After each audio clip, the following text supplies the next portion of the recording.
മദ്യപിച്ച് ലക്കുകെട്ട് കാർ ഓടിച്ച് നിയന്ത്രണം വിട്ട കാർ തലകീഴായി മറിഞ്ഞ് അപകടം. പട്ടിത്തറ പഞ്ചായത്തിലെ തലക്കശ്ശേരിയിലാണ് കഴിഞ്ഞ ദിവസം പുലർച്ചെ 1:50ഓടെ കാർ തലകീഴായി മറിഞ്ഞത്. ഡ്രൈവർക്കെതിരെ പോലീസ് കേസെടുത്തു.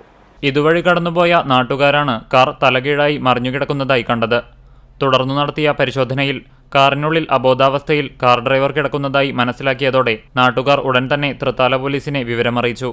സ്ഥലത്തെത്തിയ പോലീസ് കാറിന്റെ മുൻവശത്തെ ചില്ലു തകർത്ത് ഇയാളെ പുറത്തെടുത്തതോടെയാണ് മദ്യലഹരിയിലാണ് ഇയാൾ കാറോടിച്ചതെന്ന് മനസ്സിലാകുന്നത്. സംഭവത്തിൽ കാറോടിച്ച പട്ടാമ്പി കൊടുമുണ്ട സ്വദേശി മച്ചിങ്ങത്തൊടി വീട്ടിൽ 46 വയസ്സുള്ള അഷ്റഫ് അലിക്കെതിരെ തൃത്താല പോലീസ് കേസെടുത്തു. പൊന്നാനിയിൽ നിന്നും കൊടുമുണ്ടയിലെ വീട്ടിലേക്കുള്ള യാത്രക്കിടെയാണ് ഇയാളോടിച്ച ടൊയോട്ട കൊറോള കാർ തലക്കശ്ശേരിയിൽ വെച്ച് മറിയുന്നത്.